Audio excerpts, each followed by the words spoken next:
गुरु गीता का सूत्र कहता है, यस्य स्थित्या सत्यमिदं यद भाति भानुरूपतः प्रियम पुत्रादि यद प्रीत्या तस्मै श्री गुरुवे नमः।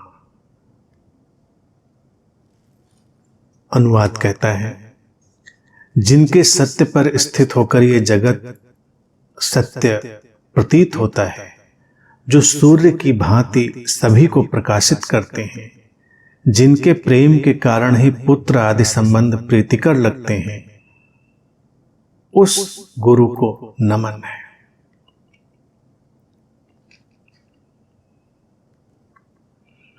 इस सूत्र को हम समझेंगे, इसके अनुवाद को भी देखेंगे और जो पृष्ठभूमि है वो हम समझने का प्रयास करेंगे।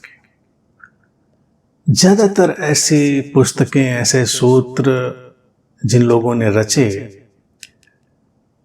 उसमें कुछ न कुछ उनकी अपनी संस्कारबद्धताएं, कंडीशनिंग शामिल रही, सामाजिक परिस्थितियां। अब जैसे इसमें पुत्र पुत्री नहीं है, पुत्र पुत्री भी डाला जा सकता था, लेकिन चूंकि पुत्र को इतना महत्व दिया जाता रहा समाज में, जो आज तक चला आ रहा है, तो इसमें पुत्र संबंध में उसी को हाईलाइट कर दिया।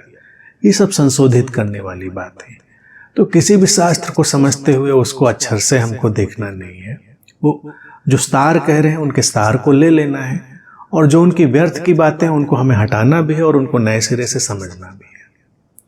मूल बात यही है कि यहाँ पर कहने का बड़ा सुंदर प्रयास किया गया है कि जब गुरु की घटना हमारे जीवन में घट गई, तो वो प्रेम जो उधर से हमारे जीवन में शामिल हुआ, वो हमें प्रेम से हटाता नहीं है। संसार में जो हमारे प्रेम का प्रवाह है संबंधों में, उसे हटाता नहीं है, बल्कि उनको और ज्यादा प्रीतिपूर्ण बना देता है। पुत्र पुत्री हो, पत्नी पति हो, माता पिता हो, मित्र हो, हमारा पूरा परिवार परिवेश हो, सब तरफ हमारे प्रेम की धाराएं और ज्यादा शुद्ध और ज्यादा प्रगाढ़ रूप से बहने लगती हैं। यही पहचान है। एक व्यक्ति के जीवन में ध्यान घटा तो हम कैसे जानेंगे? उसकी शांति की, प्रेम की धाराएं सबको स्पर्श कर रही हो। अब गुरु का काम ये नहीं होता कि वो लोगों को संसार से तोड़ दे। ज्यादातर गुरु यही करते दिखाई देते हैं।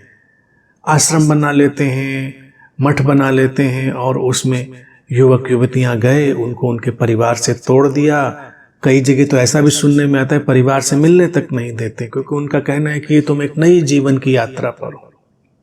जबकि गुरु गीता का सूत्र कह रहा है, अगर गुरु का प्रेम हमारे हृदय में उतरा है तो हमारे सारे संबंधों में प्रेम की और भी गहरी धाराएं बहने लग जाएंगी। क्योंकि हमें संसार से भागना नहीं, हमें संसार में जागना है। भागकर कहां जाएंगे? जहां जाएंगे वही संसार बना लेंगे।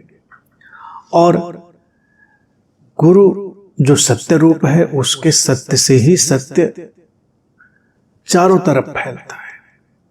पूरा जीवन उस सत्य से अनुप्राणित हो जाता है। और जिस बात को मैं बार बार दोहराता हुआ चल रहा हूं गुरु गीता में, इस सूत्र में, उस बात को कहा भी जा रहा है कि वो सूर्य की तरह प्रकाशित है। वो कहीं पर किसी व्यक्तिगत ढंग से कोई अपना काम नहीं कर रहा है। वो सूर्य की तरह, अर्थात सबके लिए उपलब्ध है। कोई शर्त नहीं है, बेशर्त है। जो अपनी आंखें खोलेगा, जो अपनी खिड़कियां दरवाजे खोलेगा, प्रकाश उसके लिए उपलब्ध हो जाएगा।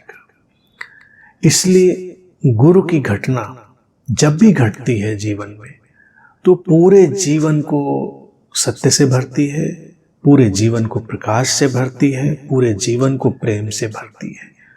वही जगह जहां पर हम सोए सोए चल रहे थे, वहीं पर अब हम जाग कर चलने लगते हैं।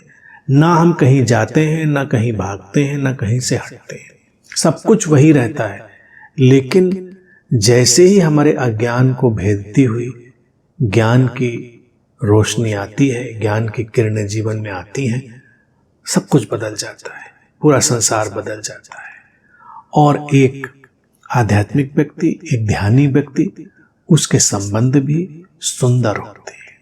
अगर किसी व्यक्ति के जीवन में अध्यात्म उतर रहा हो, ध्यान उतर रहा हो, उसको लग रहा हो ज्ञान का प्रकाश उतर रहा है और उसके संबंध ही किसी से ठीक ना हो, तो उसको पुनर्विचार करना पड़ेगा। सूत्र इसी बात को यहां पर इंगित कर रहा है कि अगर वो प्रेम जीवन में आ गया है, वो प्रकाश आ गया है, वो सत्य आ गया है, तो हमारे सारे संबंधों में वो एक इंद्रधनुष की तरह प्रकट होगा और सुंदरता आएगी।